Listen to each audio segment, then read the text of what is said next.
manusia itu terkadang, kalau mereka itu diuji dengan penyakit lalu dia kembali kepada Allah, kembalinya manusia kepada Allah itu merupakan berkah. Ya, dan maaf ya Pak, ada orang yang mereka itu masuk surga gara-gara penyakit. Ketika penyakit itu disabari olehnya, walaupun dengan ini kita tidak boleh minta, ya Allah kasih saya penyakit, jangan. Mana ada orang yang masuk surga gara-gara penyakit? Bapak dan Ibu nggak pernah baca hadis riwayat Muslim? Ada perempuan datang kepada baginda Nabi lalu berkata, ini usra ya Rasulullah. Ya Nabi, saya ini kena penyakit ayan. Ayan saya sering kambuh. Mbok didoakan ya Nabi supaya saya itu disembuhkan sama Allah. Perhatikan jawaban baginda Nabi SAW. Aku akan memberikan kepada kamu dua. In syi'ti da'uti ayashfiyaki. Kalau kamu mau saya doakan, insya Allah kamu sembuh. Tapi kalau kamu mau, sabar, bagimu surga. Selamat datang di channel Tauhid Istiqomah. Semoga video ini bisa membawa berkah untuk kita semua. Amin. Pada kesempatan hari ini kita berjumpa dan segala puji hanyalah bagi Allah atas semua anugerah yang Allah berikan kepada kita. Seiring dengan waktu yang terus bertambah, kita tentunya paham tidak lagi kemewahan yang kita butuhkan.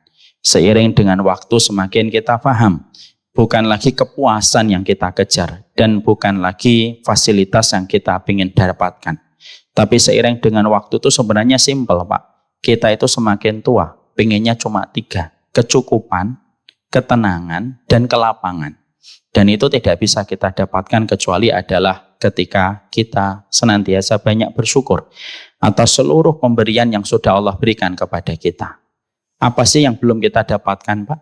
Dalam separuh kehidupan yang telah kita lewati, mobil bagus pernah kita tumpangi, walaupun mungkin kita hanya naik sebentar. Makanan enak kita cicipin. Semua kenikmatan kita bersama keluarga sudah Allah berikan kepada kita. Tidak ada yang kita harapkan kecuali adalah kecukupan, kelapangan, dan kita mendapatkan ketenangan di dalam kehidupan kita. Dan itu tidak bisa kita peroleh kecuali adalah dengan kita banyak bersyukur. Syukur Pak akan memangkas penyakit besar dalam kehidupan di masa tua, yaitu adalah penyakit yang tidak pernah puas. Kalau kita sampai tumbuh di dalam hati kita, na'udzubillahi min dzalik, penyakit tidak puas dan kita selalu ada banyak keinginan, maka Masya Allah, berapapun yang kita dapatkan tidak akan pernah kita merasa bahagia dan lapang. Karena apa? Keinginan itu kalau diikuti tidak ada habisnya Pak. Ada nggak Pak orang yang ngelewatin angka 80 masih ingin bernafsu untuk menjadi penguasa? Ada. Ada tidak orang yang di atas 70 tahun masih bernafsu untuk terus menambah rekening dan menambah rekening? Banyak Pak. Itu mulainya dari sebuah keinginan yang tidak ada putusnya. Gimana saya meredam rasa keinginan yang tidak ada putusnya Ustaz? Simpel kata para ulama. Beri makna kesyukuran pada setiap apapun yang telah kita lewati dan apapun yang telah kita dapatkan. Semoga kita di masa-masa tua kita semakin mampu kita bersyukur kepada Allah. Bapak dan Ibu pernah mendengar kisahnya nyata dari seorang influencer di Instagram yang pernah menceritakan tentang sosok seorang ibu penjual gudeg di Jogja namanya Mbok Ijah. Saya tidak tahu orangnya itu kayak apa. Tapi saya membaca kisah nyatanya. Mbok Ijah ini jualan, tapi beliau buta. Beliau tidak bisa melihat uang Pak. Tapi Masya Allah, beliau itu kalau ada customer yang datang dagangan beliau selalu berkata, ambil aja kembaliannya di kantong yang ada di depan beliau.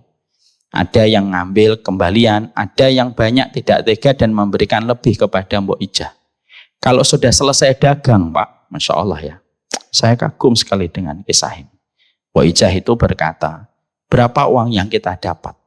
Kadang cucunya itu yang menjemput beliau, kadang mengatakan 200 Mbah, kadang 300 Mbah, kadang 100 Mbah. Lalu beliau ditanya, kenapa kok bisa beda-beda setiap harinya? Karena uang yang dikasih ke saya itu beda-beda. Ada yang ngasih 100, ada yang ngasih 50, dan orang itu beda-beda Pak. Maka Mbok Ijah itu kalau dia mendapati, ternyata yang didapatkan itu 100.000, 200.000. Dia ngomong kepada cucunya, nak, Nang, aku njupuk 50 ai. Sisane lebokno ke kas masjid. Saya ngambil 50 aja nak, sisanya kasih ke masjid. Dan itu yang dilakukan oleh beliau. Customernya yang mencatat kisah nyata ini bertanya sama beliau, kenapa Mbak Ijah? Kenapa Mbok Ijah hanya ngambil 50 Mbok? Gitu. Maka dijawab sama beliau, karena kebutuhan saya selama 1 hari ya cuma 50.000. Saya ingin bangun sesuatu nanti kalau saya mati. Saya tidak tahu apakah Mbok Ijah ini sudah wafat ataukah tidak. Kisah ini cukup viral tahun 2018-2019. Tapi kisah Mbok Ijah itu menghidupkan hati kita, Pak. Kadang-kadang semakin tua, banyak orang yang disiksa oleh Allah di masa tua. Apa siksanya? Rasa keinginan yang tidak ada putusnya.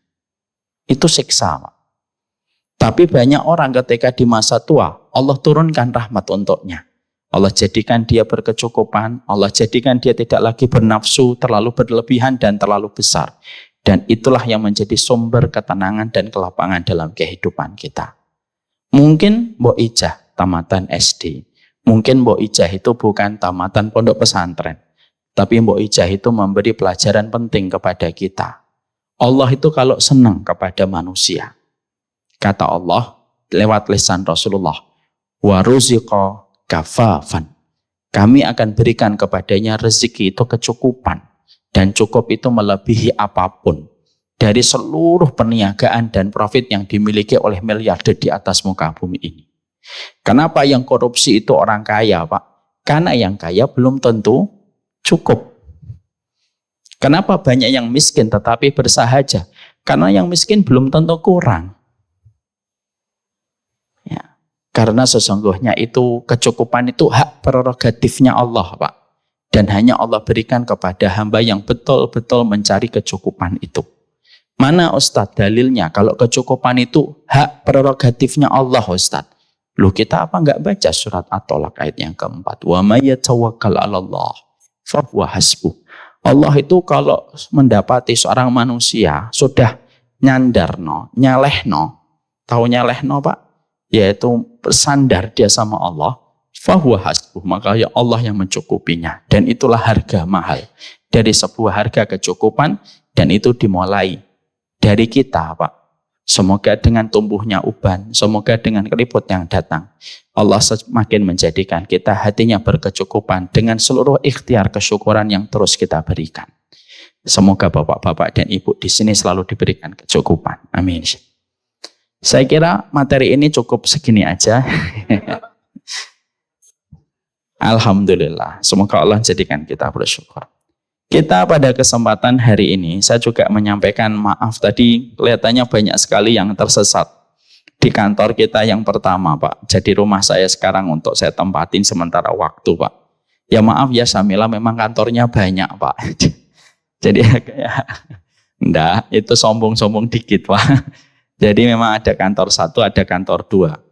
Kantor 1 sekarang untuk sementara waktu sampai 1 tahun ke depan saya tempatin, dan kita fokus semuanya di kantor yang kedua. Kita pada kesempatan hari ini akan menyampaikan sebuah materi. Materi kita adalah sebagaimana kemarin kita ngobrol dengan ibu-ibu, Pak.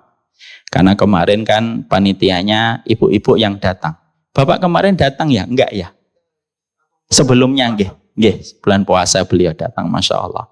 Beliau ini semangat sekali, luar biasa. Dulu ketua kelas ya Pak? Atau oh juara umum ya? Atau jangan-jangan ketua OSIS dulu?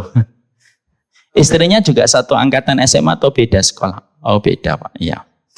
Berarti Bapak hanya tebar pesona tapi nggak mendapatkan jodoh. Nggak laku atau Bapak yang milih-milih?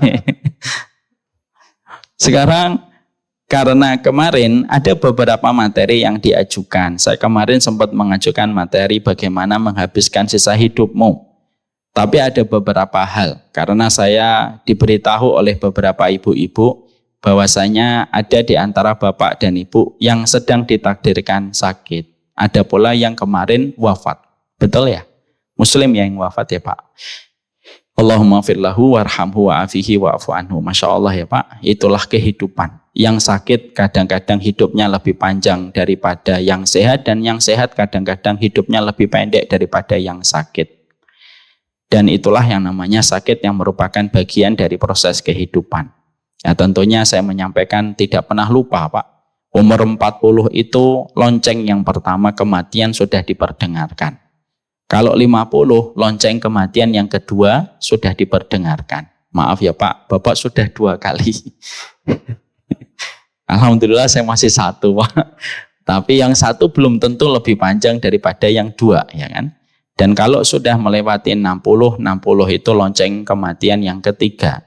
Dan kata para ulama, sedikit sekali yang melewati lonceng yang keempat. Itu menunjukkan betapa cepatnya dan betapa pendeknya waktu yang berjalan pada kehidupan kita.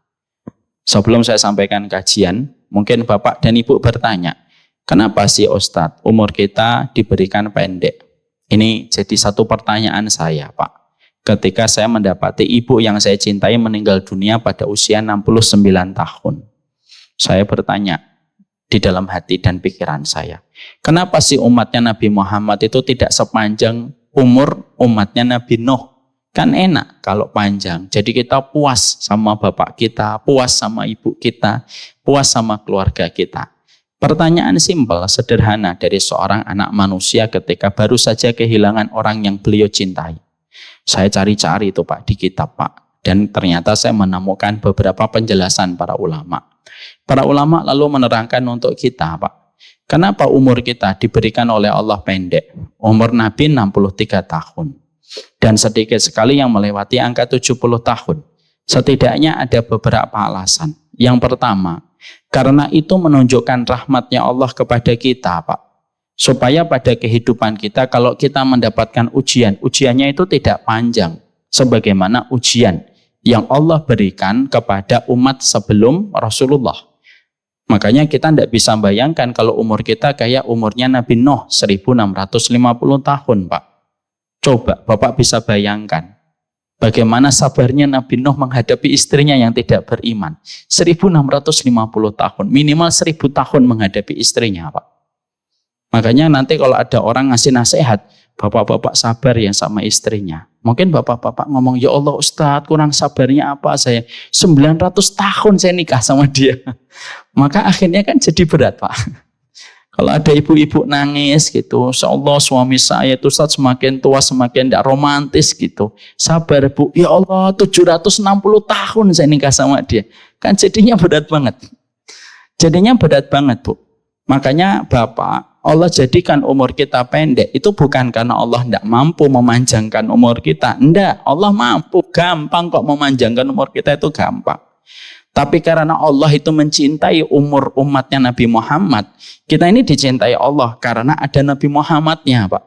Makanya akhirnya dijadikan pendek. Supaya kalau sakit, sakitnya nggak terlalu lama. Kalaupun beribadah, beribadahnya itu nggak lama.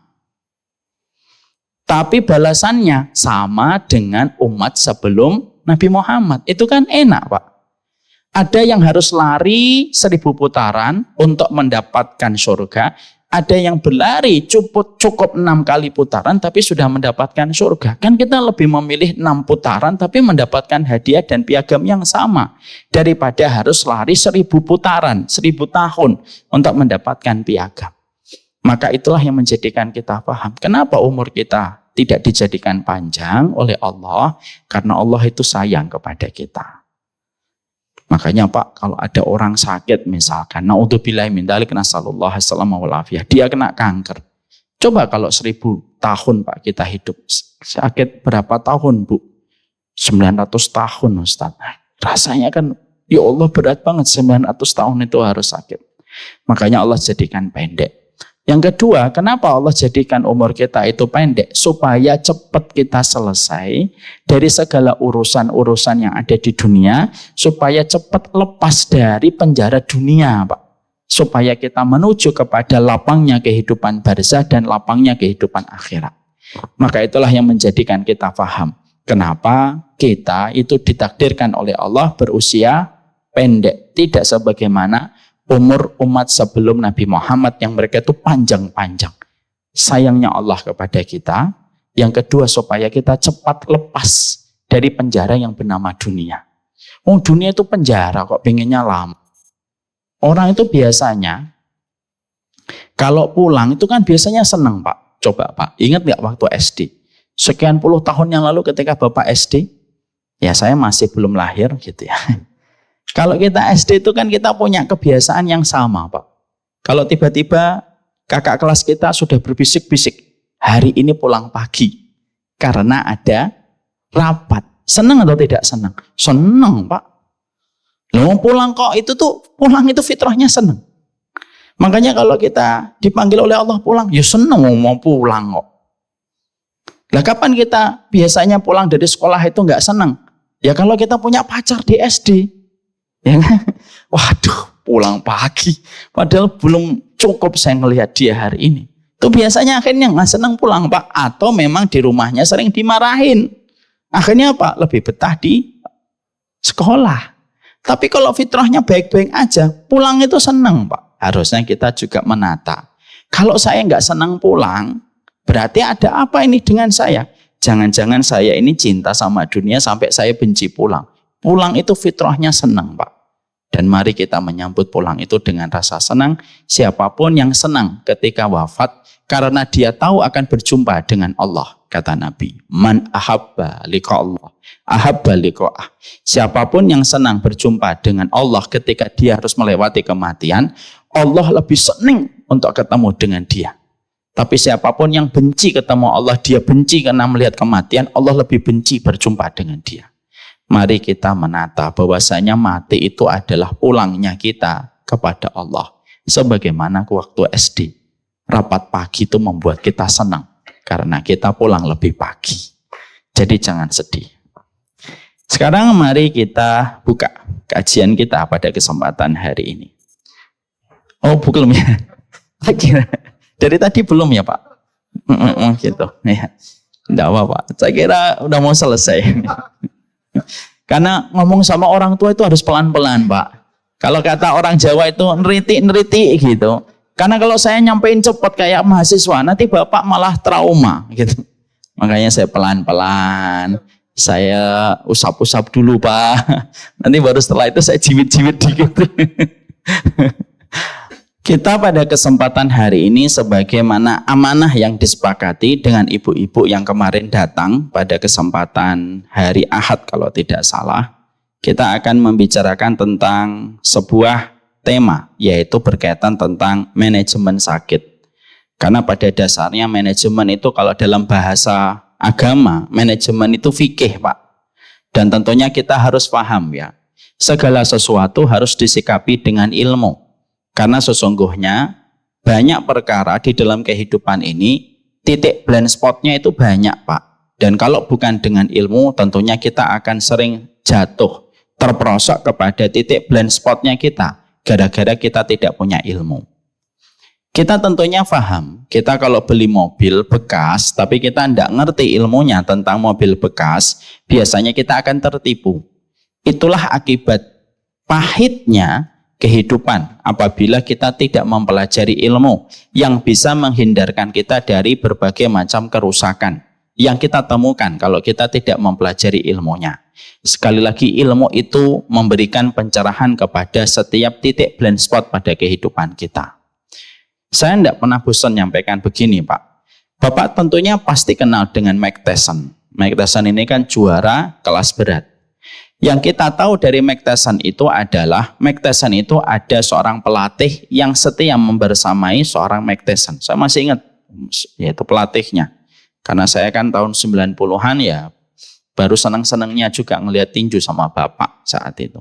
Ada pelatih Mike Tyson yang sangat berperan dan berjasa di dalam karir bertinjunya dan bertandingnya Mike Tyson. Nama pelatihnya itu D'Amato. D'Amato itu umurnya pada saat ketika Mike Tyson itu jaya tahun 90-an, D'Amato itu sudah hampir 70 tahun. Orangnya tua, renta, pakai kacamata.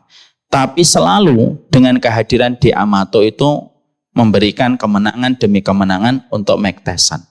Kenapa, Pak? Simple. Karena De Amato mampu melihat titik lemahnya Mike Tyson ketika bertanding di atas ring yang tidak pernah mampu dilihat oleh Mike Tyson sendiri ketika dia sedang bertanding.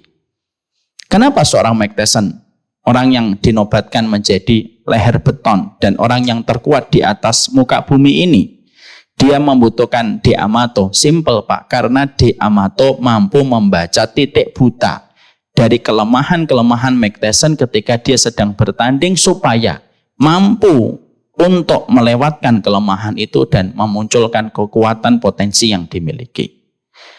Cristiano Ronaldo tetap butuh pelatih. Messi tetap butuh pelatih. Padahal Messi itu apa yang kurang? Semua nominasi juara pernah beliau raih. Kenapa Messi masih butuh pelatih? Karena pelatih bisa membaca apa kekurangan Messi ketika sedang bertanding, dan itulah butuhnya pelatih. Kita Pak sebagai manusia, kita ini butuh pelatih dalam tanda petik. Kita butuh petunjuk Pak. Karena kehidupan kita tanpa ada ilmu yang kita harus kaji dan kita pelajari, nanti kita banyak mengalami benturan. Inilah pentingnya ilmu. Bagaimana ilmu itu kita pelajari supaya kita terhindar dan terselamatkan dari banyak benturan. Dan salah satunya adalah kita belajar tentang manajemen sakit supaya ketika sakit itu datang pada kehidupan kita, sakit itu tidak membenturkan kita kepada sebuah kecelakaan yang besar. Inilah pentingnya bagi kita. Bagaimana kita itu belajar tentang manajemen sakit. Sekarang mari kita buka. Kita tentunya memahami betul. Yang pertama, bahwasanya setiap pelakon kehidupan, bahwasanya kita Pak, kita ini sebagai manusia dituntut oleh Allah supaya kita ketika menjadi pelakon, kita itu harus paham karakteristik kehidupan. Supaya kita tidak mudah frustasi dan tidak gampang depresi. Hanya karena kita sebagai pelakon kehidupan, kita tidak membaca bagaimana karakteristik kehidupan yang Allah berikan untuk kita.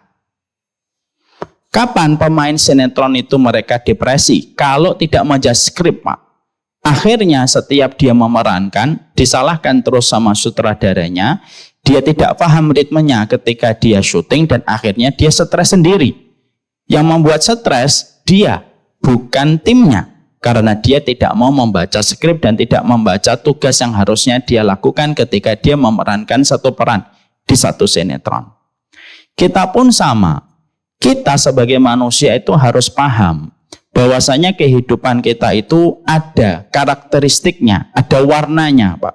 Yang mana setiap dari manusia, siapapun dia, pasti akan menemukan warna-warna yang ada pada kehidupan. Supaya betul-betul kita jangan sampai kaget.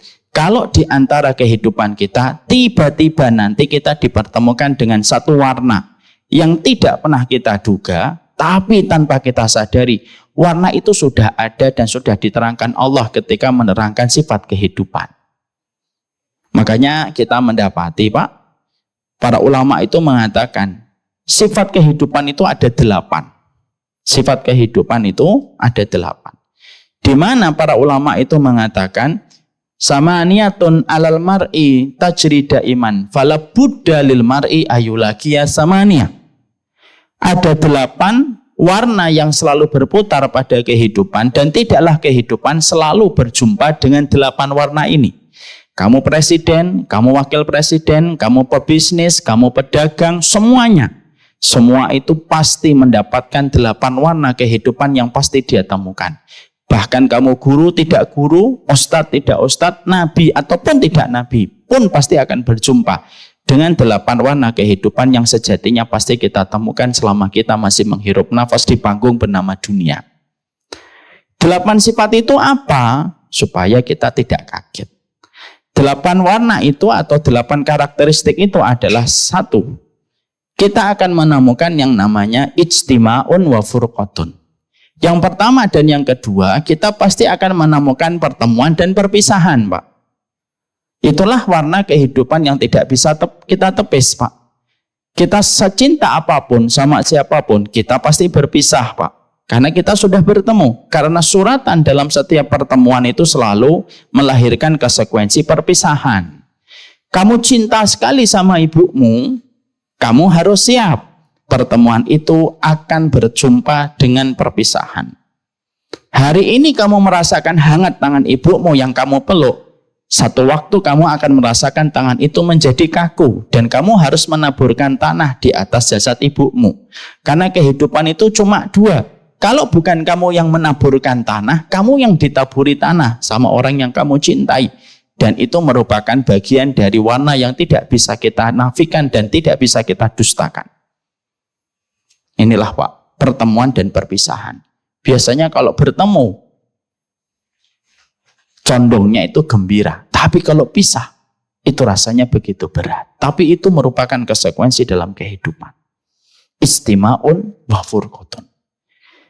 Yang ketiga dan yang keempat, kehidupan itu pasti akan mempertemukan kita dengan namanya sururun wa huznun. Kesenangan dan pasti berjumpa dengan kesedihan, Pak. Kita terkadang ketawa, terkadang kita merasakan kesedihan. Karena sesungguhnya itulah kehidupan. Kita tidak mungkin tertawa terus. Makanya Allah menyelipkan air, Pak. Ternyata indahnya air itu bukan hanya di kolam renang. Air itu bukan hanya di lautan. Air itu bukan hanya di danau dan mata air. Tapi Allah juga menyelipkan air di belakang mata kita. Kenapa Allah selipkan air di belakang mata kita? Karena Allah tahu manusia melewati guncangan kehidupan yang membuatnya bersedih. Dan sedih itu butuh ekspresi. Ekspresi kesedihan itu akan menjadi lega dengan tetesan air mata. Karena apa? Hidup pasti berjumpa dengan kesenangan dan kesedihan. Makanya terkadang kita ketawa, Pak. Dijadikan muka kita tidak kaku sebagaimana triplek. Kenapa? Ya karena kita ketawa. Tapi kadang kita juga menangis. Dan maaf, kadang kita tidak tahu batasan nangis dan sedih itu setipis apa. Kadang-kadang terjadi begitu cepat pada kehidupan kita. Ya. Maka itu yang ketiga dan yang keempat. Yang kelima, yang keenam, kita mendapatkan kondisi yusrun wa usrun. Kita mendapatkan kondisi kehidupan itu yusrun, kadang-kadang dimudahkan, usrun, kadang-kadang itu disulitkan, Pak. Ada masanya kita gampang, ada masanya kita sulit, Pak. Ada masanya ketika kita senang sama orang, orang itu senang sama kita, lalu terjadi cepat pernikahan. Ada terkadang begitu sulit. Kita ngelamar, orang ditolak-tolak. Kita ngelamar 3 wanita, yang nolak kita 5 orang, Pak. Karena ternyata yang 3 ini ngasih tahu temennya untuk tidak menerima lamaran kita juga. Tapi itu kehidupan. Yang ke-7 dan yang ke-8 kata para ulama, kadang-kadang kehidupan itu mempertemukan kita dengan yang namanya sehat dan sakit. Di mana Allah terkadang memberikan kepada kita sehat, mencicipi masakan apapun, ayo, sate kambing, ayo, sop kambing, mangga. Tapi terkadang Allah mempertemukan kita dengan rasa sakit. Di mana rasa sakit itu menjadikan kita tidak bisa menikmati sajian apapun pada kehidupan kita. Kalau kita paham, ternyata kehidupan itu memiliki 8 sifat warna yang pasti kita akan temukan, Pak. Kita harus paham. Ada tauhid di dalam kehidupan kita. Apa itu artinya tauhid dalam kehidupan kita? Kita tidak pernah tahu kapan datangnya 4 yang kita senangi dan kapan datangnya 4 yang tidak kita sukai. Karena 8 warna itu ada 4 yang kita sukai, ada 4 yang tidak kita sukai. 4 yang kita sukai itu apa? Kita suka namanya pertemuan. Kita suka yang namanya kemudahan. Kita suka yang namanya kesehatan. Dan kita suka yang namanya kegembiraan. Tapi warna kehidupan tidak hanya apa yang kita sukai. Kehidupan itu juga berjumpa dengan 4 warna yang tidak kita sukai. Ada perpisahan, ada kesulitan, ada kesedihan, dan ada rasa sakit yang pasti kita temukan. Makanya ketika kita memahami hidup kita itu ada tauhid dan akidah, bahwasanya hidup ini miliknya Allah, maka inilah yang menjadikan kita harus mengerti sekali lagi. Hidup itu bukan apa yang kita mau, tetapi hidup itu apa yang Allah gariskan untuk kita. Karena sekali lagi, kita itu tidak memiliki kehidupan kecuali Allah yang menggariskan. Dan kita juga harus paham, hidup itu tidak selalu anginnya itu menuju kepada yang kita inginkan. Kadang kita ingin ke utara, ternyata anginnya ke selatan. Terkadang kita ingin ke selatan, anginnya ke utara. Untuk memberi arti sama kita. Hidup kita itu harus bertauhid, Pak. Dan salah satu nilai konsekuensi tauhid itu apa? hidup itu bukan milik kita yang kita bisa atur sebagaimana kita mengatur channel di televisi.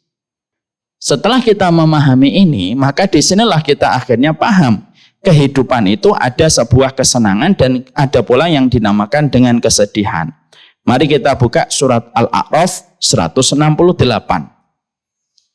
Allah menyampaikan di dalam surat Al-A'raf 168, wa qatta'nahum fil ardi umaman minhumus salihun wa minhum duna dzalika wa balawnahum bil hasanati was sayyiati la'allahum yarji'un.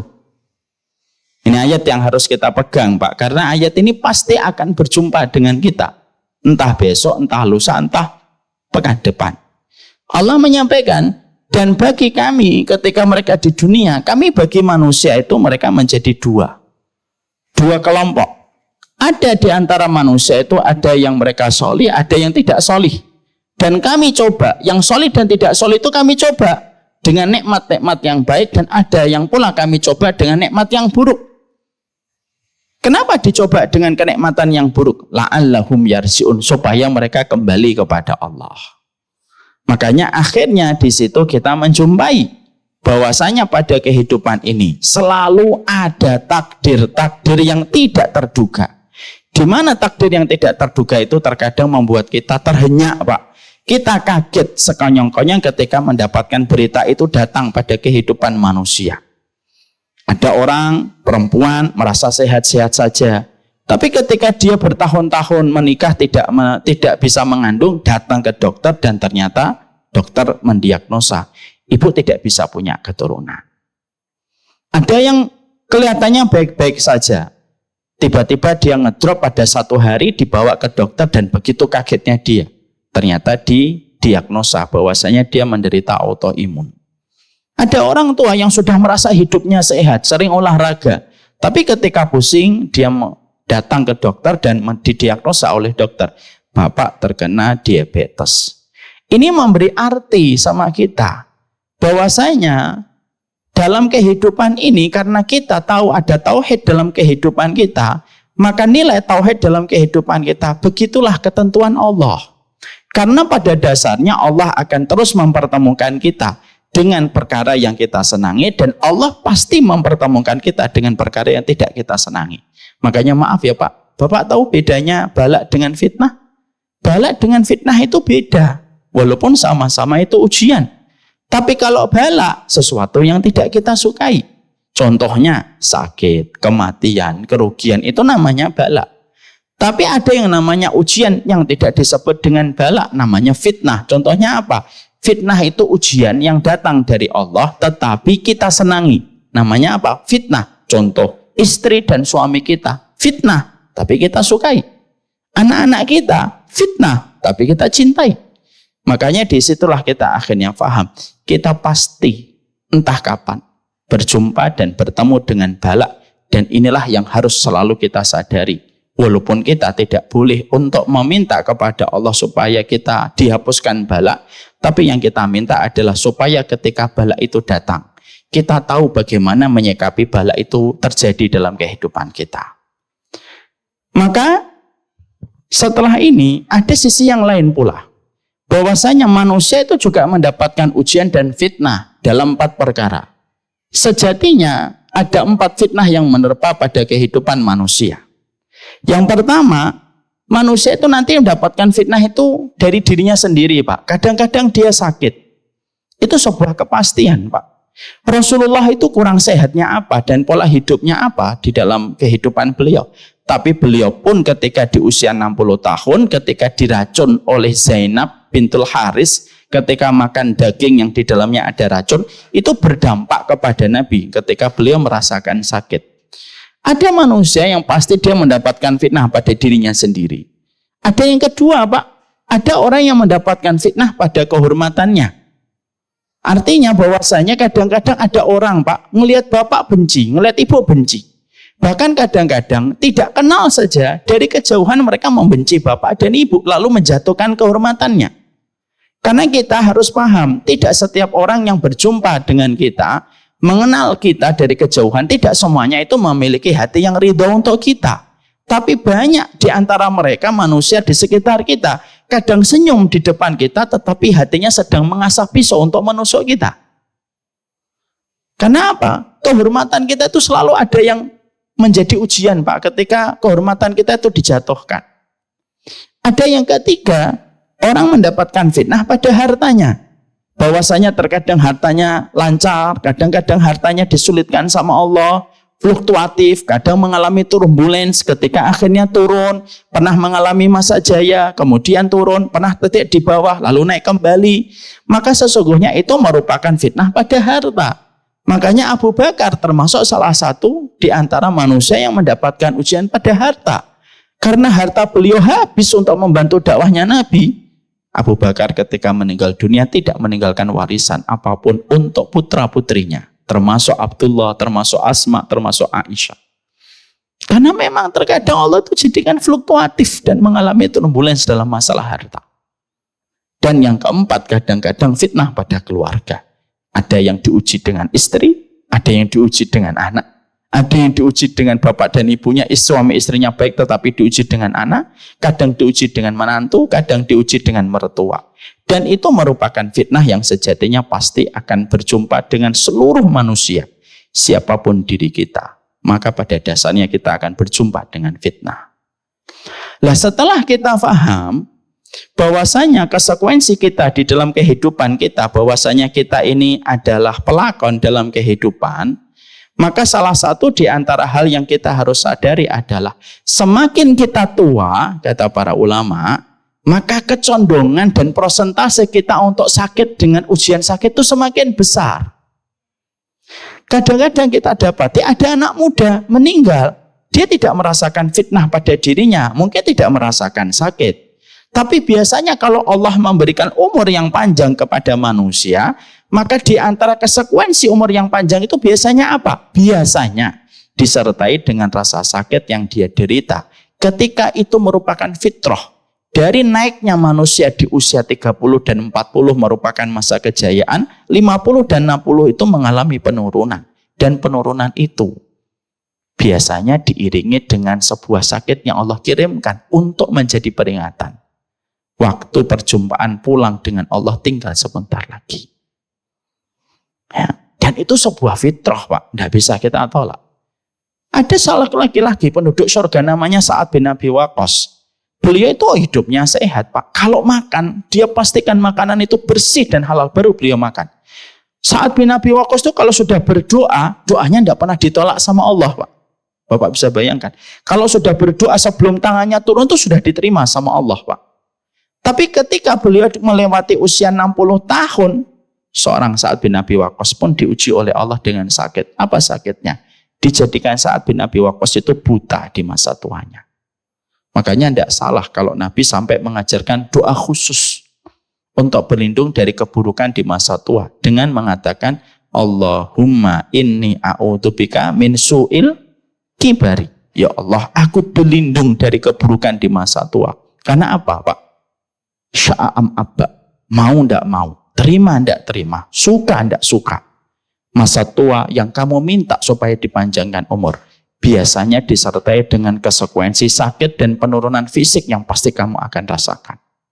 Itu sisi mata yang selalu berdampingan pada kehidupan.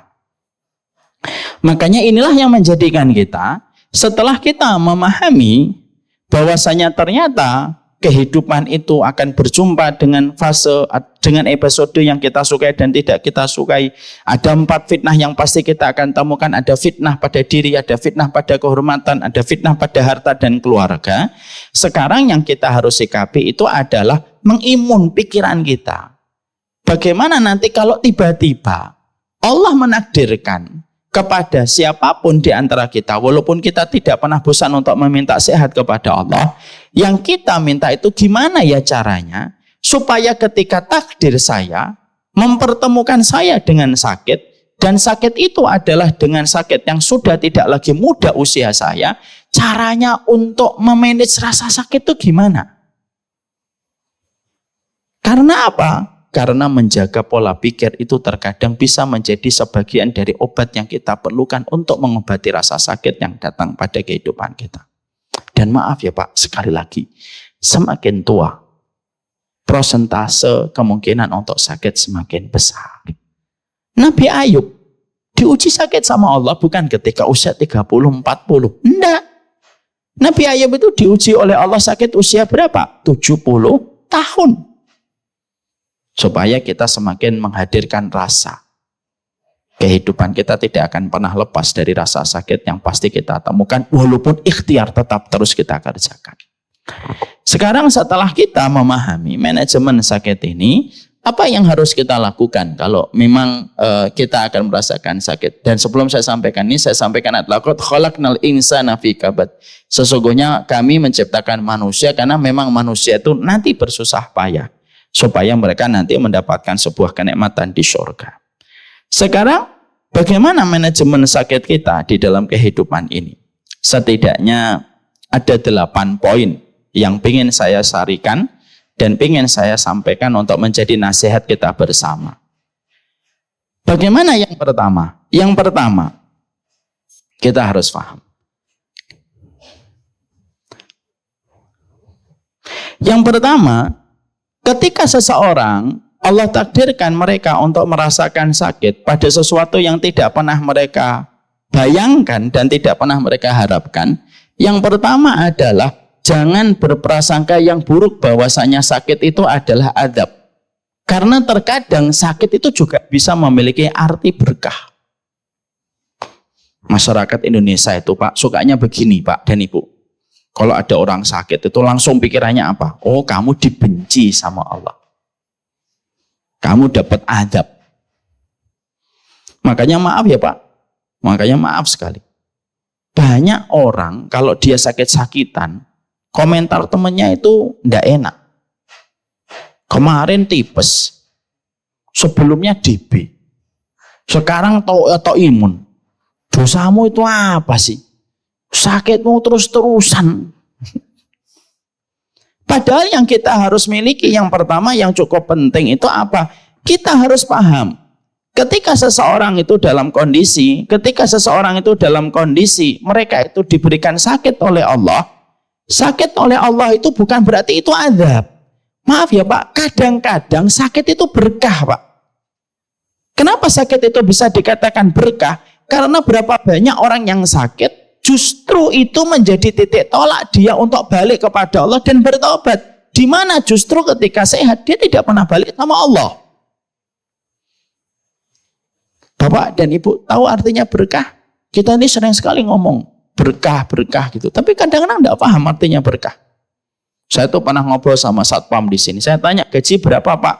1.500.000 Pak. Iya, terus ngomong ke saya, gak apa-apa kan Ustadz, yang penting kan berkah. Iya. Tapi kadang-kadang kan kita tidak paham artinya berkah. Nih, saya sampaikan artinya berkah. Arti berkah itu kullu ma tuzidukum fit ta'ah. Apapun yang menambah taatmu kepada Allah itu berkah, Pak. Kalau ada orang yang sehat di masa tua, dia malah pergi ke Los Angeles untuk judi, itu namanya sehat yang tidak berkah. Tapi kalau ada orang didiagnosa dengan sakit, tapi justru ketika dia sakit, lalu dia kembali sama Allah, lalu dia terima takdir sakitnya, lalu menjadi titik tolak dia balik kepada Allah, itu yang namanya sakit yang berkah. Kalau kita sempat mengaminkan bahwasanya setiap yang sakit itu azab, berarti Nabi Ayub itu tidak layak menjadi Rasul. Kenapa tidak layak menjadi Rasul? Karena beliau sakit. Tetapi kenapa kita mendapati bahwasanya Nabi Ayub itu adalah seorang nabi? Karena sakit yang dideritakan kepada Nabi Ayub itu sakit yang menambah taatnya Nabi Ayub kepada Allah. Saya sering sekali Pak, jujur mendapati ada orang setelah dia menderita satu penyakit, maka justru itu titik tolaknya dia kepada Allah. Malamnya ketika dia tidak bisa tidur, setiap perintihannya dia berzikir sama Allah.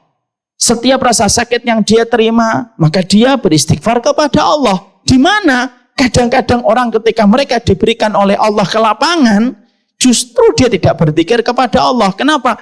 Nikmat itu kayak gula dan nikmat itu kayak glukosa, Pak. Semakin manis, semakin melalaikan, Pak. Tapi kadang-kadang sakit itu kayak jamu, kadang pahit tapi memberi kebaikan untuk kita, Pak. Maaf ya, Pak. Bapak kalau di kamar tidurnya, terus AC-nya dingin, kasurnya empuk, selimutnya lembut, susah bangun, Pak. Tapi kalau pas kamar kita AC-nya mati, qadarullah bocor, malah kita tidak tidur dan malah terkadang mudah kita untuk tahajud. Kenapa? Memang manusia itu punya kecondongan. Kalau diberikan kenikmatan itu terkadang lupa. Analogi sederhananya sebagaimana gula, Pak.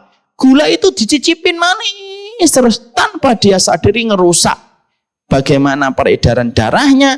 Dan kita paham, Pak, gula, diabetes itu ummul marad. Yang namanya diabetes itu dikatakan para ulama, gula itu merupakan, kata para ulama ya, hari ini dikatakan apa? Sumbernya segala penyakit kronis itu ada di gula. Makanya akhirnya kita jumpai, kalaupun engkau sakit, jangan lalu kamu berprasangka saya ini kena adab. Enggak. Bisa jadi iya, tapi bisa jadi tidak. Tapi intinya kalau kita menderita satu penyakit itu apa? Sesungguhnya itu takdir Allah, supaya kita betul-betul paham bahwasanya itu tidak selalu menjadi sebuah adab selama sakit itu menambah taatnya kepada Allah. Saya dapetin ada seorang ibu di Jakarta Barat, Pak. Beliau akhirnya kembali sama Allah, menata hidupnya, kompas hidupnya menuju kepada Allah ketika salah satu ginjalnya sudah tidak berfungsi. Saya mendapati kisah Ali Banat di Australia, orang yang beliau asalnya berkecukupan, lapang, semua barang yang dia miliki mahal-mahal, sampai dia didiagnosa dengan kanker, Pak. Akhirnya beliau berubah total kehidupannya. Kenapa? Manusia itu terkadang kalau mereka itu diuji dengan penyakit lalu dia kembali kepada Allah, kembalinya manusia kepada Allah itu merupakan berkah. Ya, dan maaf ya Pak, ada orang yang mereka itu masuk surga gara-gara penyakit. Ketika penyakit itu disabari olehnya, walaupun dengan ini kita tidak boleh minta, ya Allah kasih saya penyakit, jangan. Mana ada orang yang masuk surga gara-gara penyakit? Bapak dan Ibu nggak pernah baca hadis riwayat Muslim? Ada perempuan datang kepada baginda Nabi lalu berkata, ini usra ya Rasulullah. Ya Nabi, saya ini kena penyakit ayan. Ayan saya sering kambuh. Mbok didoakan ya Nabi supaya saya itu disembuhkan sama Allah. Perhatikan jawaban baginda Nabi SAW. Aku akan memberikan kepada kamu dua. In syi'ti da'uti ayashfiyaki. Kalau kamu mau saya doakan, insya Allah kamu sembuh. Tapi kalau kamu mau, sabar, bagimu surga. Lalu wanita itu berkata, saya memilih yang kedua ya Rasulullah. Selama sakit yang saya terima ini dengan kesabaran nanti membuahkan surga untukku. Insya Allah. Akhirnya beliau berpisah dengan Nabi. Baru beberapa langkah Pak, dia balik lagi. Tapi satu ya Rasulullah, aku minta, apa lagi yang kamu minta? Ya Nabi, kalau penyakit ayanku lagi kambuh, kadang-kadang itu auratku tersingkap kemana-mana. Dan aku malu kalau auratku tersingkap. Masya Allah ya Pak, wanita mukminah dulu itu, kalau auratnya tersingkap ketika tidak sadar aja malu Pak. Kalau wanita hari ini tuh kan sadar sesadar-sadarnya membuka aurat. Gitu. Maka perempuan ini lalu bilang, boleh nggak ya Rasulullah, saya terima sakit ayan saya, tapi dengan satu kondisi yang saya minta sama Allah. Semoga kalau ayanku kambuh, Allah nutup auratku. Dan Allah tidak perlihatkan auratku. Lalu Nabi mengaminkan amin. Wanita ini Pak setelah kumpul dengan Nabi, setelah berjumpa dengan Nabi pulang, ayannya sering kambuh Pak. Yang ajaibnya, separah apapun kambuhnya, tidak pernah sama sekali kelihatan auratnya. Sampai beliau meninggal dunia dan ketika meninggal dunia mendapatkan apa yang dijanjikan oleh Rasulullah, surga untuknya. Kita di situ Pak, tidak bisa kita mengatakan bahwasanya kalau kamu sehat, berkah. Kalau kamu sakit, tidak berkah. Belum tentu. Makanya akhirnya yang harus dibangun pikiran pertama. Kalau ada orang yang mereka sedang sakit, maka beritahu kepadanya. Kalau sakit mau menambah taatmu kepada Allah, maka sesungguhnya sakit itu bisa jadi adalah merupakan bagian dari sebuah keberkahan. Dan ini merupakan sesuatu yang harus dibangun di dalam pola pikir orang yang mereka itu sakit. Ya, ini yang pertama. Makanya maaf ya Pak, manusia itu kalau memang dikasih nikmat terus Pak, nanti lama-lama lupa dan apa akhirnya? Dia benci mati Pak. Tapi kalau manusia diuji dengan berbagai macam ujian yang mengguncangkan, disitulah dia ingat kembali bahwasanya dia tidak jatuh cinta kepada dunia dan dia menanggapi kematian itu dengan lapang. Karena tahu kematian itu akan mempertemukan dengan nikmat yang besar. Sambilkan contoh sederhana. Ada orang gali sumur. Ada orang gali sumur. Lalu bapak dan ibu di atas ngelemparin orang itu dengan uang 100.000. Yang gali sumur tiba-tiba menemukan uang 100.000 di ujung kakinya. Kira-kira apa yang dilakukan penggali sumur itu? Pasti langsung mengambil uang 100.000 masuk ke kantongnya. Lempar 100.000 lagi. Dia ngambil uangnya masuk ke kantongnya. Coba Pak, yang ketiga diganti. Yang kita lempar untuknya itu kerikil Pak. Kita arahkan itu ke kepalanya, kita paskan itu. Lempar agak kenceng Pak. Kena kepala, kelotak gitu. Kira-kira ngambil kerikil atau ngelihat ke atas Pak? Lihat ke atas. Siapa yang lempar saya? Manusia kadang dilempari 100.000, 200.000, 300.000. Lupa ngelihat ke atas. Tapi sekali dikasih sakit, barulah jujur. Hatinya yang kecil dan rapuh berkata, ya Allah, kok tiba-tiba kanker ya Allah. Pada saat dia lirih mengucapkan, meminta tolong sama Allah, itu berarti merupakan bagian berkah Allah mengundang dia supaya kembali kepadanya. Itu yang pertama Pak. Jadi mari kita bersihkan dulu pikiran kita yang jelek-jelek sama orang sakit itu. Sakit ini, makanya dulu kamu nakal sih di SMA. Baru ngerasain kan akhirnya, ya usah gitu. Saya dulu korban kenakalanmu gitu. Kamu punya geng sukanya dulu ngebully saya. Tidak usah gitu. Sekali lagi sakit itu tanda Allah supaya orang itu balik kepada Allah. Yang kedua, apa yang kita lakukan kalau kita mendapatkan bahwasanya sesungguhnya sakit itu kita harus dapatkan. Allah sejatinya ngirimkan gelombang kebaikan dengan terbahasnya dosa pada kehidupan dengan sakit yang diterima, Pak. Orang kalau sakit itu sebenarnya Allah itu sedang mengirimkan mesin cuci, Pak. Mesin cuci yang paling efektif untuk menghapuskan noktah dan noda yang ada pada dosa kita. Kenapa? Karena sakit itu Allah kirimkan di dunia supaya orang itu tidak perlu merasakan beratnya azab dalam kehidupan di akhirat ketika dosa itu paling efektif dihapuskan dengan dua hal, Pak. Dosa itu efektif dengan dua hal, Pak. Satu, sedekah. Dua, itu sakit, Pak. Makanya maaf ya, Pak. Kenapa sedekah itu mencegah penyakit? Karena biasanya penyakit itu diturunkan untuk menghapuskan dosa. Lah kalau orangnya itu jarang sedekah, biasanya sakit yang Allah kirimkan. Paham korelasinya ini, Pak? Makanya kan ada sebuah hadis, tadawau bis sedekah. Ada kan hadis riwayat Muslim. Berobatlah dengan sedekah. Kenapa sakit dan sedekah itu dijadikan dalam satu frame oleh hadis Nabi? Karena Allah itu kalau sayang sama manusia, supaya manusia itu tidak perlu mendapatkan goncangan adab di akhirat, naudzubillahi min dzalik, maka biasanya Allah itu kirimkan dua. Allah akan hapuskan dosa itu dengan dua. Kalau kamu rajin sedekah, Allah tahan penyakit. Kenapa? Karena sedekahmu sudah menghapuskan dosamu. Tapi kalau kamu jarang sedekah, Allah kirimkan penyakit. Kenapa? Karena penyakit itu paling cepat menghapuskan dosa. Yang kedua, kadang-kadang ada orang yang mereka diberikan sakit oleh Allah, karena sesungguhnya sakit itu merupakan gelombang kebaikan, Pak. Karena apa? Karena paling cepat menghapuskan dosa-dosa kita. Makanya ada satu riwayat sahih di dalam kitabnya Imam Qurtubi, yaitu adalah At-Tadhkirah. Allah itu mengatakan begini dalam satu hadis.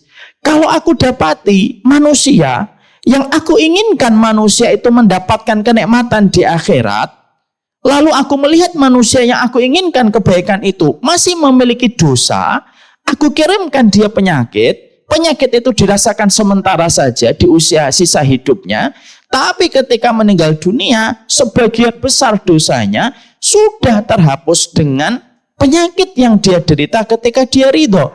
Supaya ketika pas meninggal dunia, ketika dicabutnya ruh dari jasadnya, dia tidak lagi mempertanggungjawabkan dosanya karena sudah ditebus dengan penyakit yang dia terima.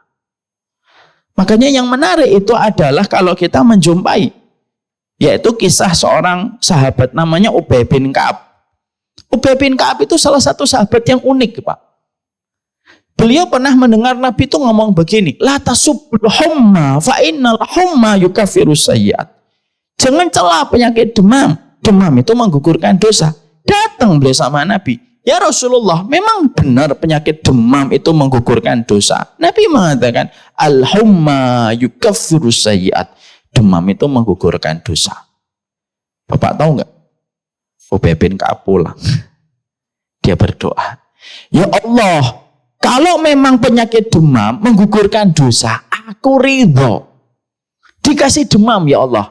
Dalam sisa kehidupanku, tapi demam yang tidak memberikan kepayahan kepada diriku dan tidak menghalangi aktivitasku. Bapak tahu Pak, doanya dikabulkan sama Allah Pak.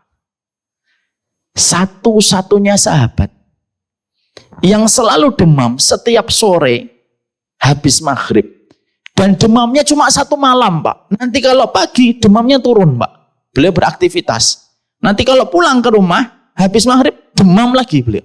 Dan itu terjadi sama beliau sampai beliau meninggal dunia. Bapak tidak usah ikut-ikutan doa dengan doa itu. Minta sehat. Tapi itu pernah terjadi.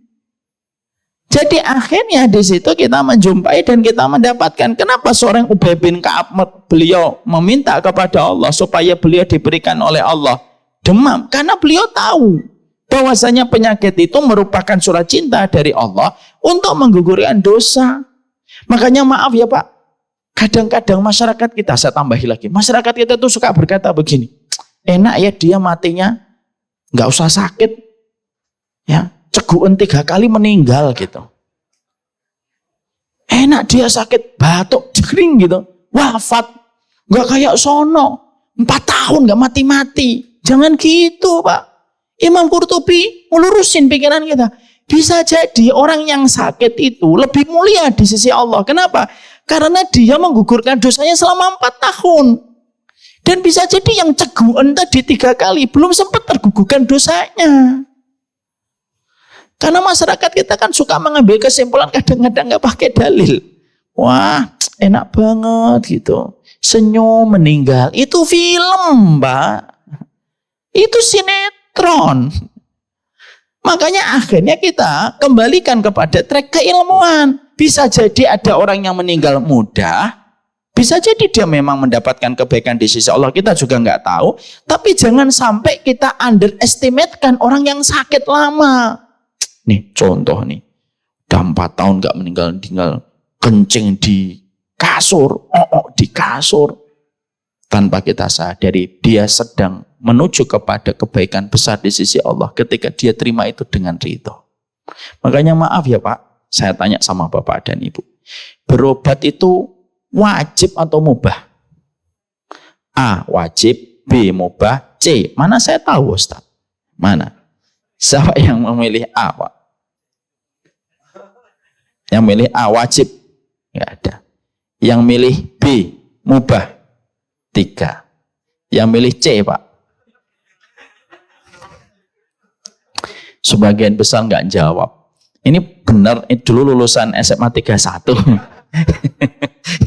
Kok meragukan gini? Maka akhirnya kita paham. Hukum berobat itu para ulama beda-beda Pak. Kalau Syafi'i mengatakan wajib, tapi sebagian ulama yang lain mengatakan mubah Pak.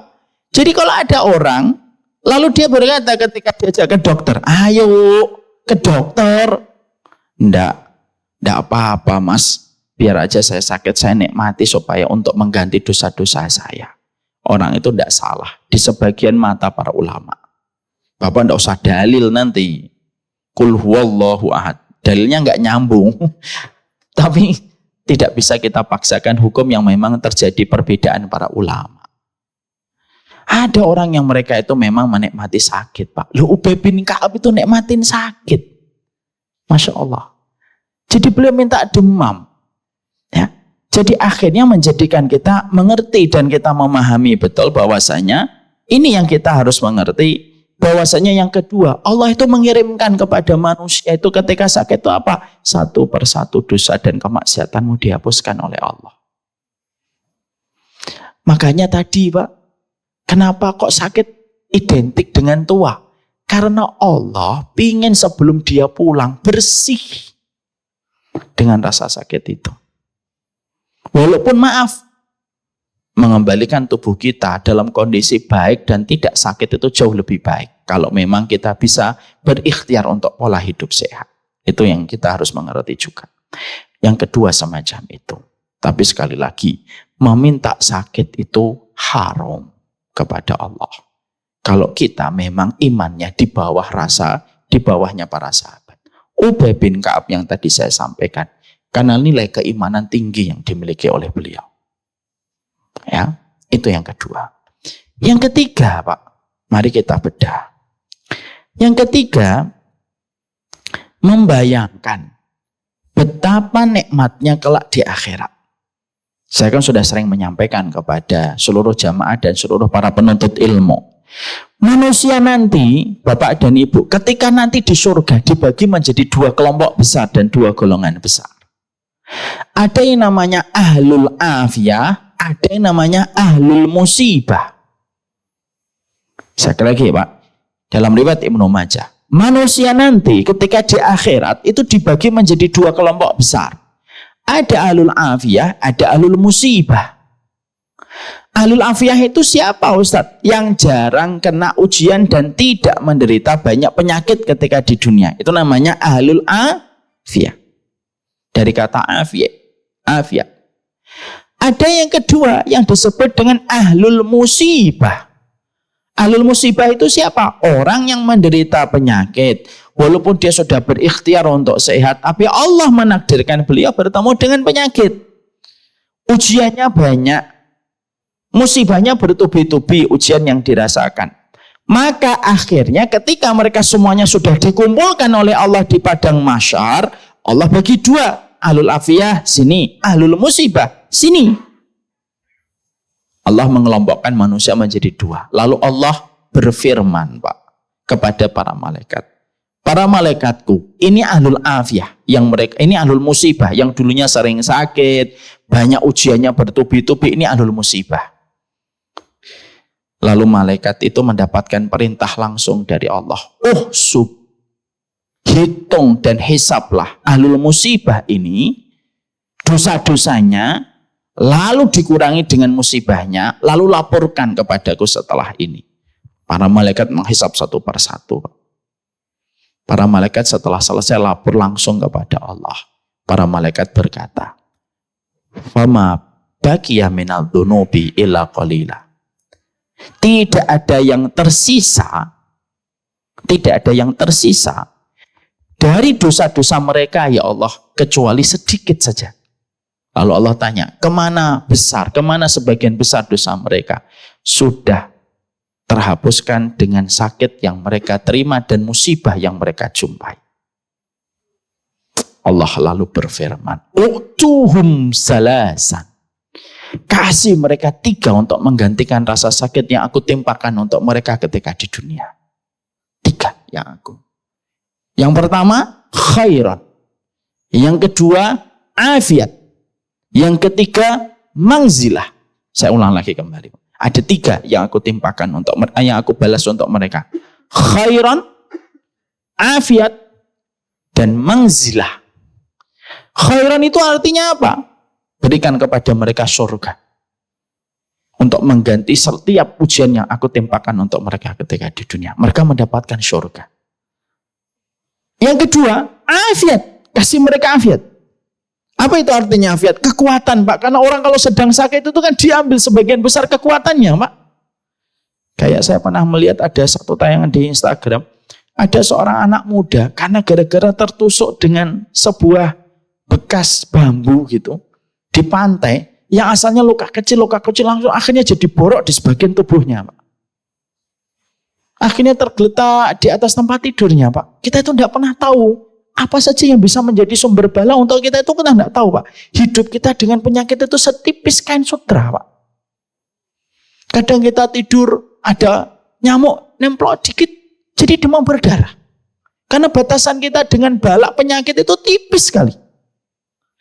Karena ketika orang sakit diambil separuh lebih kekuatannya, kata Allah, aku ganti dengan kekuatan besar supaya mereka bisa menikmati kemanapun surga. Afiah. Selesai? Belum. Kasih lagi yang ketiga. Kasih mereka manzilah. Tempatnya tinggi di surga. Jangan yang biasa, loteng atau apartemen yang paling tinggi. Kasih tempat yang tinggi, Pak. Ketika mereka sudah dipindahkan ke surga di tempat yang tinggi, ahlul afiyah itu masih ketinggalan, Pak. Belum dihisap. Ahlul afiyah lalu melihat, ya Allah, setinggi inikah teman-teman kami yang dulu diuji dengan penyakit sekarang menempati tempatmu di surga, ya Allah. Lalu ahlul afiyah yang saat itu akan dihisap berkata, ya Allah, kalaulah kami tahu di balik setiap penyakit setinggi ini engkau akan meninggikan mereka di surga sekarang, tolong ya Allah, kami mencoba untuk menawar, hidupkan kami lagi ya Allah, kasih sakit kami, potong-potong daging kami menjadi potongan daging-daging yang hidup, tidak apa-apa kami kesakitan sebentar di dunia, selama kami tahu di balik rasa sakit di dunia itu meninggikan derajatnya di dalam surga setinggi ini. Inilah Pak, Masya Allah Pak. Indahnya kalau kita itu punya kehidupan itu dua babak. Babak satu sama babak dua.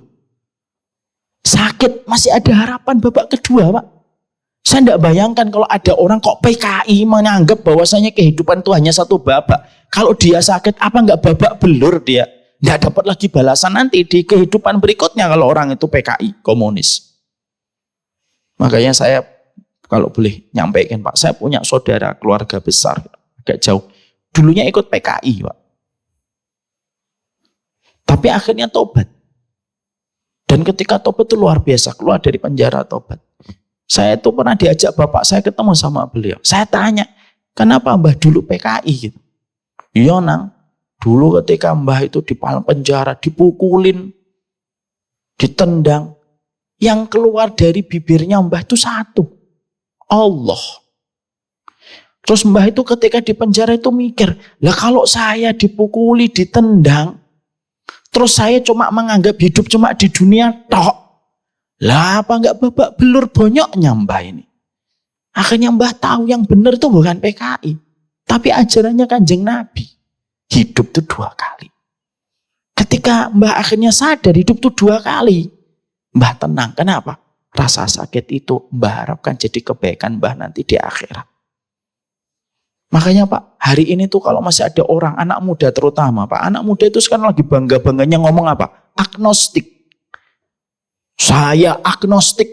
Iya, mungkin dia masih muda. AdSense iklannya masih banyak. Orang tuanya masih ada. Orang yang dia sayangi masih hidup. Coba kalau nanti sudah 40-50, sudah batuk-batuk, tiba-tiba di telapak tangan ada darah. Lalu dia menganggap bahwasanya agama itu, dia nggak percaya kepada agama. Terus harapannya terus ditempahkan ke siapa? Makanya akhirnya iman kepada hari akhir itu menenangkan Pak. Makanya kenapa iman itu selalu disebut mangkana yu'minu billahi wal yaumil akhir. Kenapa iman itu selalu disebutkan oleh Nabi, iman kepada Allah dan iman kepada hari akhir? Karena iman kepada hari akhir itu iman kita kepada leg yang kedua, babak yang kedua, itu menenangkan kita Pak. Makanya orang sakit kalau pandangannya visioner beyond ke depan bahwasanya ada kehidupan akhirat, tenang, walaupun mungkin sedih, walaupun kecewa. Sedih itu enggak apa-apa, Pak. Tiba-tiba misalkan Bapak dan Ibu didiagnosa sakit, divalidasi aja, diterima aja, ditawakalin, diterima. Kalau sedih-sedih aja. Sedih itu tidak aib. Banyak orang menganggap atau banyak kiai, banyak ustadz ngomong, gak boleh sedih. Orang mukmin itu enggak boleh sedih. Kata siapa orang mukmin enggak boleh sedih? Wong Nabi aja ditinggalkan Abu Thalib dan ditinggalkan Khadijah aja disebut dengan tahun kesedihan kok. Kalau bapak mendapati anaknya tiba-tiba ngomong, "Pak, saya lagi sedih." Jangan dimarahin, Pak. Kamu itu nggak punya Tuhan aja sedih. Nggak gitu. Sedih itu fitrah. Tapi ketika kita sedih dengan rasa sakit yang Allah berikan kepada kita, tidak menjadikan kita lupa ada balasan besar di akhirat. Kenapa? Kita beriman kepada dua babak ketika beriman kepada Allah. Babak satu dan babak yang kedua. Coba Pak, kalau Piala Champion dua babak itu kan selalu kita itu enak melihatnya. Wah, Barcelona kalah leg 1. Tapi masih ada leg 2. Kondisi bisa berubah. Kenapa? Iya, tuan rumah pula. Gitu. Karena akhirnya kita jadi ada harapan. Itulah enaknya kalau kehidupan itu kita imani dengan hari akhir. Makanya inilah yang menjadikan kita akhirnya memahami bahwasanya yang ketiga itu membayangkan kenikmatan kelak yang kita dapatkan di akhirat. Karena apa? Selalu itu yang akan menjadi motivasi besar untuk kita. Orang itu kalau nggak punya iman sama akhirat kan semuanya jadi sumpek, Pak. Kalau kita dapetin anak menguji kita, kalau nggak ingat akhirat sumpek, Pak. Dapetin suami istri yang tidak sesuai dengan ekspektasi kita, lalu kita lupa akhirat, sumpek hidup kita. Yang melapangkan satu, iman sama Allah dan hari akhir. Dan Bapak semakin sepuh, semakin senior. Saya nggak mengatakan tua ya Pak, semakin sepuh. Dan semakin senior itu semakin menghadirkan arti babak kedua dalam kehidupan. Kita ini Pak kalau sudah umur segini bukan lagi membicarakan apa yang kita peroleh. Tapi kalau sudah kayak bapak-bapak gini itu yang dibicarakan itu apa yang akan kita bawa. Karena setiap tema itu selalu dipengaruhi pada waktu kapan kita harus menyampaikan tema itu. Nah, itu yang ketiga. Yang keempat, melihat sisi lain dari penyakit yang diderita. Artinya Pak, Allah itu ketika memberikan kita penyakit, bagaimanapun Allah juga memberikan kepada kita berbagai macam sisi kebaikan yang sering kita lupakan. Bapak dan Ibu, saya sering menyampaikan ini dalam sebuah perkataan yang bagus. Ngelihat hidup itu harus dari kacamata helikopter view. Ya, supaya kita itu selalu mampu untuk menghadirkan alasan untuk bersyukur kepada Allah. Saya akan sampaikan sebuah kisah nyata Pak. Semoga kisah nyata ini menyentuh hati kita. Ada seseorang lagi jalan Pak. Pada masa setelah masa para sahabat. Ada satu orang lagi jalan di perbatasan wilayah kaum muslimin. Tiba-tiba mendengar seseorang berzikir itu zikirnya keras. Apa zikirnya? Alhamdulillahilladzi faddalani ala katsirin mimman khalaqa tafdhila. Ya Allah, sesungguhnya aku sekali lagi bersyukur yang telah menciptakan kepadaku penciptaan di atas rata-rata manusia-manusia yang lainnya. Ketika orang ini lagi jalan mendengar zikir ini, kaget beliau. Ini zikirnya bagus banget ini. Pasti yang zikir dengan zikir yang semacam ini orangnya tinggi, putih, atletis, pokoknya fisiknya istimewa. Karena rasa penasaran yang beliau dapatkan, dicari itu sumber suara dzikir itu. Dicari Pak. Bapak tahu siapa yang ditemukan oleh beliau yang mengucapkan dzikir itu? Yang mengucapkan orang di pinggir pantai, ditemani kemah yang sudah sobek-sobek, matanya buta, tangannya buntung, kakinya cacat. Lah, yang nyari itu kan kaget. Pak, Bapak tadi yang dzikir dengan dzikir alhamdulillahilladzi faddalani ala katsirin mimman khalaqa tafdhila. Ya iya. Loh, Pak. Kalau semacam itu dengan kondisi Bapak mah enggak pantas dzikir dengan itu. Harusnya apa? Ya Allah, aku bersabar dengan apa yang Kau ciptakan diriku. Harusnya kan begitu, Pak. Tapi lihat, ternyata orang tua sepuh ini mengatakan kepada orang tersebut, "Sini, aku perlihatkan kepada dirimu. Bisa enggak Allah ngirimkan kepadaku halilintar untuk menyambarku dan menjadikan aku mati terbakar?" Bisa. Tapi Allah tidak melakukan. Bisa enggak Allah menjadikan bumi yang aku sedang berdiri di atasnya ini atau duduk di atasnya ini terbelah lalu aku ditenggelamkan ke kerak bumi? Apakah bisa? Bisa. Tapi Allah tidak melakukan. Bisa enggak Allah itu mengirimkan lautan itu lalu menyambar diriku, menyeretku ke tengah lautan, lalu aku mati mengenaskan di tengah lautan tanpa mendapatkan air dan makanan? Bisa, tapi Allah tidak melakukan itu. Lalu kenapa aku tidak bisa bersyukur atas kebaikan-kebaikan itu yang Allah kirimkan walaupun aku dalam kondisi yang semacam ini? Masya Allah. Kenapa bisa terpikir halilintar? Kenapa bisa terpikir tsunami lautan? Dan bisa terpikir dengan permukaan bumi yang terbelah? Karena Pak, beliau melihatnya itu dari helikopter view. Kalau kita sakit, bagaimanapun kita harus ingat memang sakit itu berat.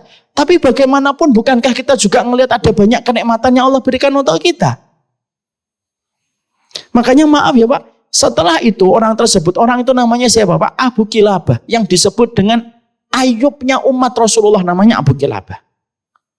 Maka setelah itu, Abu Kilabah itu akhirnya beliau meninggal pada juga. Dan ketika meninggal, maka orang yang berjumpa dengan itu bermimpi berjumpa dengan Abu Kilabah di dalam mimpinya. Dan saat itu orang tersebut tanya, apa yang Allah berikan kepadamu wahai Abu Kilabah dengan seluruh kesyukuranmu ketika hidup? Perhatikan jawaban Abu Kilabah. Aku ketika meninggal dunia disambut dengan para malaikat dan malaikat itu mengatakan ucapan, Salamun alaikum bima sobartum. Selamat ya atas seluruh kesabaran kamu ketika di dunia. Karena memang surga itu diberikan kepada mereka yang bersabar. Makanya apa? Melihat sisi lain dari penyakit yang diderita. Ya, dan ini harus dipupuk Pak. Dengan kajian. Datang ke para wali-walinya Allah dari orang salih. Dari ustadz-ustadz yang bisa memberikan harapan. Makanya maaf ya, orang kalau sakit jangan dibiarkan di dalam tempat tidur terus. Lalu hanya melihat tembok. Ajak keluar. Datang ke kajian. Beri harapan. Ada banyak kebaikan yang sudah Allah kirimkan kepadanya. Yang menjadikan dia tidak boleh hanya tertuju kepada penyakit yang dia derita. Itu yang keempat. Yang kelima, dikatakan oleh para ulama. Yang kelima, selalu berprasangka baik dengan lintasan takdir. Artinya kalau sakit itu, bisa jadi orang itu menganggap sakit itu buruk, tapi di mata Allah itu baik Pak. Saya ambilkan sebuah contoh yang sederhana. Ada orang datang kepada dokter. Lalu ketika dia datang kepada dokter, ternyata dia punya tetanus di kakinya Pak, yang sudah parah. Datang ke dokter, maka dokter memeriksa dan akhirnya dokter itu melihat, loh tetanusnya sudah menuju ke atas. Lalu dokter memberikan diagnosa, Pak, maaf ya Pak, kenapa Bapak luka sudah lama baru datang hari ini? Ya dok, baru sempat. Terus gimana nih dok, obat untuk borok di kaki saya? Maaf Pak, setelah kami mendiagnosa, Bapak ini ternyata punya gula, boroknya juga borok basah. Dan kami harus menyampaikan, Bapak harus diamputasi. Ketika mendengar kata amputasi, mari kita melihat dua perspektif. Perspektif dokter dan perspektif pasien. Perspektif dokter, amputasi itu terbaik Pak. Kenapa? Kalau tidak diamputasi, merambah ke atas dan bisa menyebabkan rasa sakit puluhan kali lipat dan menyebabkan kematian. Tapi korban atau pasien melihatnya apa? Perspektifnya pasien itu ketika mendengar kata amputasi itu apa? Buruk. Kenapa? Dari dua kaki menjadi satu kaki. Dari asalnya bisa berjalan menjadi tidak bisa berjalan. Pertanyaan kita, kenapa terjadi dua perspektif antara pasien dengan dokter? Karena ilmunya dokter itu lebih banyak referensinya daripada ilmunya pasien. Pasien hanya melihat kaki yang terpotong. Dokter melihatnya lebih jauh. Karena penyakit itu sudah merambah ke atas secara diagnosa. Maaf ya Pak, banyak di antara orang yang sakit, inilah fungsinya ilmu untuk mengingatkan. Fungsi kadang-kadang orang sakit itu perspektifnya adalah sebagai pasien. Ngelihatnya buruk. Tapi ternyata perspektifnya Allah yang ilmunya tiada ending dan tiada finish itu jauh lebih baik. Dan kita terkadang suka memaksakan takdir dengan cara sudut pandang akal kita yang sangat terbatas Pak. Ya enggak ketemu Pak, wong akal kita cuma segenggam kok. Ilmunya Allah seluas semesta yang tidak ada ujungnya. Ya enggak ketemu. Yang bisa mempertemukan satu. Kita ridho kepada takdir itu. Ini ada sebuah kisah Pak nyata. Ada murid saya Ini adik kelasnya ini. Dulu ketika umur 21 tahun, Pak. Bukan beliau ya, Pak. Ini belum pada nikah ya. 21 tahun kakaknya dia, kakak kelasnya dia. Itu tiba-tiba ngotot minta nikah. Saat saya mau nikah, lah baru selesai di pondok. Ngapain buru-buru nikah? Nantilah nak khidmah dulu sama orang tua, bantu dakwah dulu. Kalau sudah settle nanti baru nikah, umur 24, 25 lah. Saya mau nikah Ustaz. Nanti saya mau nikah. Lu sampai nggak bisa diapa-apakan itu keinginannya untuk menikah, Pak. Saya sampai sempat mikir, tumben ada santri saya dia kasih tahu itu, dia agak susah nerima. Dia ngomong, saya maunya nikah Ustaz. Sabtu tahu nih. Akhirnya beliau nikah, Pak. Dan sempat saya mikir, kenapa kok ngotot banget nikah? Sempat saya investigasi. Kamu udah punya pacar ya? Mungkin enggak Ustaz. Tapi saya memang mau nikah. Akhirnya Pak terjadi pernikahan di awal-awal pandemi, Pak. Di Cikarang. Menikah beliau. Maka setelah terjadi pernikahan, saya sudah melanjutkan kehidupan. Dia dengan kehidupan juga masih di sini. Tiba-tiba Pak, ternyata pertanyaan saya terjawab setelah beberapa bulan. Apa yang terjadi? Dia menikah, betul-betul yakin mau menikah dan tidak bisa sama sekali diundurkan. Ternyata 3 bulan atau 4 bulan setelah itu, bapaknya kena stroke di Sumatera. Jatuh, dirawat di rumah sakit 2 hari, 3 hari, meninggal dunia. Baru aja bapaknya meninggal dunia, ibunya dibawa pulang ke kampung asalnya di Jawa. Tidak sampai 2 bulan setelah itu, ibunya tiba-tiba malam pusing, subuh meninggal dunia. Setelah itu saya baru akhirnya mendapatkan, oh hikmahnya ini. Beliau punya adik 4, Pak. 2 perempuan masih kecil-kecil, kelas 3 SD, kelas 2 SD. Yang 2 laki-laki, Pak. Akhirnya saya baru tahu hikmahnya. Oh hikmahnya, Allah yang memaktabkan hatinya untuk nikah. Kenapa? Allah tahu betul. Nanti bapak ibumu meninggal. Kamu nikah. Supaya kamu punya partner untuk mengasuh adik-adikmu yang kecil. Dan maaf Pak, putrinya istrinya itu betul-betul menggantikan posisi ibunya. Yang akhirnya merawat kedua adiknya Pak. Itulah hikmah Pak. Allah itu tidak mungkin menetapkan sesuatu celing sim salabim tanpa ada sebab. Tidak mungkin Pak. Orang arsitek saja, semakin pintar arsitek itu, dia semakin merencanakan satu gedung, setiap sudut di gedung itu tuh selalu ada penjelasannya. Kenapa ada titik ini? Instruktur arsiteknya bisa jelasin. Kenapa ada space ini Pak? Ini untuk ini Pak. Ini kenapa ada ini? Ini untuk ini Pak. Itu arsitek Pak. Nggak ada arsitek ulung kecuali setiap sudut itu terpakai Pak. Coba lihat arsitek di sini. Ini arsitek biasa aja. Setiap sudutnya terpakai. Allah tidak mungkin Pak dengan sifat alimnya kalah dengan arsitek yang ketika merencanakan satu bangunan dengan detail, lalu Allah tidak detail ngurusin kita. Tidak mungkin Pak. Allah aja detail ngurusin alam semesta, tidak mungkin Allah tidak detail ngurusin kita Pak. Dan itu yang menjadikan kita paham tadi. Kehidupan itu kita harus maknai bahwasanya ada hikmah terbaik dalam apa yang Allah berikan dalam proses takdir ketika Allah tiba-tiba menjadikan kita itu sakit. Dan husnudon sama Allah. Bapak dan Ibu maaf ya, kalau ada yang sakit. Hari ini sedang berjuang mengatasi rasa sakitnya. Husnudon sama Allah. Kalau tiba-tiba sesak dadanya, karena mikirkan sakit itu tidak kunjung sembuh. Ucapkanlah zikir. Raditu billahi robba wa bil islami dina wa bi muhammadin nabiyya wa rasulah. Ridho. Karena orang kalau sudah ridho, tidak ada tempat kembalinya kecuali adalah tempat keridhoan. Dan tempat keridhoan itu surga. Itu yang kita harus pahami. Yang keenam, memperbanyak doa. Makanya salah satunya kalau ada yang sakit itu, rajinlah memohon tawasul doa dengan doanya Nabi. Nabi siapa? Nabi Ayub. Inni masaniyal durru wa anta arhamur rahimin. Nabi Ayub itu sakit. Pikirnya ini doang Pak. 18 tahun. Sembuh total tanpa meninggalkan bekas. Mari kita coba lafadzkan bareng-bareng. Ini Rabbi. Inni masaniyad durru wa anta arhamur rahimin. Dan itu yang kita lazimkan setiap waktu. Minta kepada Allah, Allahumma afini fi badani, Allahumma afini fi sam'i, Allahumma afini fi basari. Minta kesehatan setiap waktu kepada Allah. Kemudian yang berikutnya, yang ketujuh, jangan pernah meminta mati. Udahlah doain saya mati aja cepat. Jangan, Pak.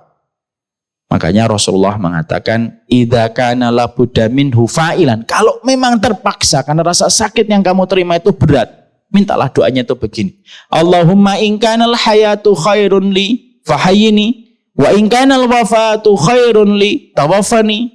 Kalau memang sakitnya sudah semakin berat dan semakin berat, maka kata Rasulullah, mintalah kepada Allah dengan doa pada redaksi ini. Ya Allah, kalau memang hidup baik untukku, hidupkan aku. Tapi kalau memang mati itu baik untukku, matikan aku ya Allah dengan apa yang Engkau ridhoi. Tapi jangan pernah minta mati, Pak. Karena minta mati itu merupakan bagian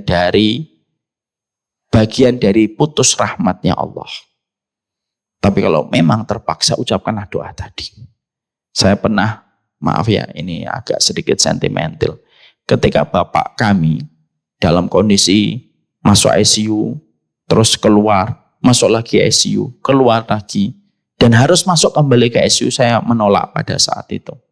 Karena yang ketiga pada saat itu tidak boleh ditemenin dan harus sendirian di dalam kamar. Saya bilang, enggak usah Pak Dokter, kalau memang kondisinya harus semacam itu. Bapak sudah ingin pulang, biar saya pulang, saya pasang semua peralatan-peralatan yang bisa saya sewa untuk menjaga Bapak pulang. Saya masih ingat itu. Ketika tanggal 23, malam 23 Ramadan, Pak. Saya ngeliat Bapak saya itu sudah, kalau narik nafas itu sudah, dalam banget. Akhirnya saya keluarkan doa ini, Pak. Doa yang saya nggak pernah tega mengucapkan itu. Tapi malam itu saya berdoa, ya Allah, kasihan Bapak. Kalau memang hidup baik untuk Bapak, sehatkan ya Allah. Tapi kalau memang wafat itu baik untuk Bapak dan kebaikan beliau berjumpa dengan keluarganya di alam barzah, wafatkan Bapak husnul khotimah. Malam 23, Pak. Akhirnya Bapak pada hari yang ke-23-nya, jam 11 beliau meninggal dunia. Tapi disitulah kita harus paham. Kadang-kadang ada penyakit yang membuat kita berat, Pak. Tapi tolong, jangan minta mati. Tapi mintalah doa yang tadi diajarkan oleh baginda Nabi SAW. Kemudian yang ke-8. Ketika kita di dalam permohonan kita, Pak, maka sesungguhnya yang ke-8, senantiasa berprasangka yang baik sama Allah bahwasanya ketentuannya tidak salah. Saya tutup dengan sebuah kisah bagus, Pak. Ada satu raja, Pak. Raja ini pernah datang kepada ulama-ulama yang solih dan dia berkata, terangkanlah kepadaku, ajarkanlah kepadaku satu kalimat, yang kalimat itu bisa membuatku kuat dalam segala kondisi. Bapak dan Ibu tahu kalimat apa yang diajarkan ulama kepada beliau? Lalu dikatakan oleh para ulama kepada sang raja, ingat ya, semua pasti berlalu. Kalimat itu bagi sang raja, Masya Allah. Dan kalimat itu dipegang oleh sang raja. Sang raja itu kalau lagi dalam kondisi gembira, tiba-tiba ingat kalimat itu. Semua pasti berlalu. Berapa banyak Pak orang hari ini ketawa, masa-masa jayanya. Besok ternyata sudah berlalu ketika dia rugi besar. Sama, kalimat itu juga dipegang ketika beliau lagi sedih. Sang raja lagi sedih, diingat tulisan lagi. Semua pasti berlalu. Akhirnya kesedihan, oh iya nanti pasti berlalu. Maka itulah kalimat yang juga insya Allah kita harus pahamkan. Semua pasti berlalu. Bahagianya enggak selamanya, sakitnya juga tidak selamanya. Makanya semakin kita tua, semakin kita paham.